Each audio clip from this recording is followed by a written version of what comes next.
2024 সনের 5 আগস্ট যারা রক্ত দিয়েছে তারা আলেম, 2024 সনে যারা রক্ত দিয়েছে তারা ইসলামী আন্দোলনের কর্মী, 2024 সনে যারা রক্ত দিয়েছে তারা মসজিদের ইমাম, 2024 সনে যারা রক্ত দিয়েছে তারা মুহাদ্দিস, ফকিহ, আলেম, ইসলামিক স্কলার।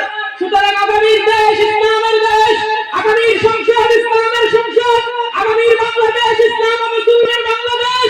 এখানে যারা আল কোরআন থেকে মানুষকে মাইনাস করতে আসবে তারাই এই বাংলাদেশের বর্ডার ক্রস করে আবার দিল্লির দিকে পালিয়ে যেতে বাধ্য করা হবে। পৃথিবীর কোন শক্তি নেই আল কোরআন থেকে আমাদেরকে বিরুদ্ধে নিয়ে যায়। আমরা পৃথিবীকে দেখিয়ে দিয়েছি। আজ সিরিয়ায় যে স্বাধীনতা এসেছে, আমাদের পথ ধরে সিরিয়ায় স্বাধীনতা এসেছে। আফগানিস্তান আমাদেরকে দেখিয়ে দিয়েছে কি করে খিলাফত কায়েম করতে হয়। আগামীর দেশ গণতন্ত্রের নয়, সমাজতন্ত্রের নয়, আগামীর দেশ খিলাফতের দেশ, ইসলামের দেশ।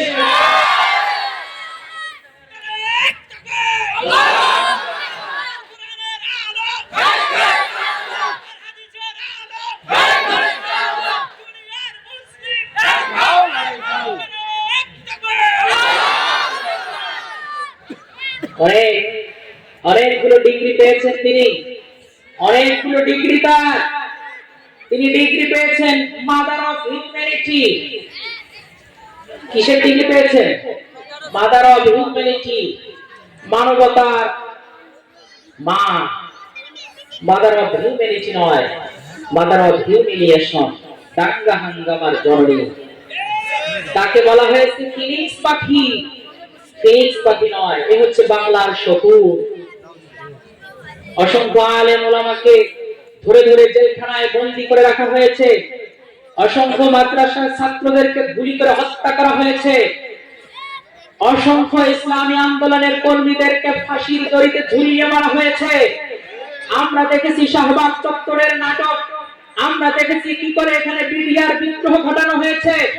গত 15 বছরের ইতিহাস, গত 15 বছরের ইতিহাস, 56 জন চৌকস সেনা অফিসারকে বিডিআর বিদ্রোহের নামে হত্যা করার ইতিহাস। গত 15 বছরের ইতিহাস, শাপলা চত্বরে সাধারণ মুসলমানদের উপরে নির্মমভাবে গুলি চালানোর ইতিহাস। গত 15 বছরের ইতিহাস, নিজামীকে ফাঁসির দড়িতে মারার ইতিহাস। গত 15 বছরের ইতিহাস, অধ্যাপক গোলাম আজমকে ফাঁসি দেওয়ার ইতিহাস। গত 15 বছরের ইতিহাস, ফাইজুল করিমকে ঘুষি মারার ইতিহাস। গত 15 বছরের ইতিহাস, আল্লামা আমিনীকে গৃহবন্দী করে রাখার ইতিহাস। গত 15 বছরের ইতিহাস, আবু সাইদকে আমার রংপুরের ভাই বেগম রোকেয়া বিশ্ববিদ্যালয়ের ভাইকে গুলি করে মারার ইতিহাস। গত 15 বছরের ইতিহাস, মুগ্ধকে রক্তাক্ত করার ইতিহাস। এই রক্তের মাধ্যমে বাংলার জমিন সিক্ত হয়েছে, এই রক্তের মাধ্যমে বাংলার জমিন উর্বর হয়েছে। সারা বাংলার মুসলমান রক্ত এবং শ্রমের মাধ্যমে নতুন যে বাংলাদেশ পেয়েছি, এই বাংলাদেশে আল কোরআনের আইন চলবে, শাসকের শাসন চলবে। হাসানুল হক মিনু, রাশেদ খান মেনন, শেখ হাসিনাদের শাসন শেষ হয়েছে। নতুন করে কোন যদি শেখ হাসিনা আমাদের এই বাংলাদেশের ফেরাউন হয়ে আমাদের মাথার উপরে যদি ডাল ফেলে খেতে চায়, আমরা শেখ হাসিনাকে যেভাবে বর্ডার ক্রস করেছি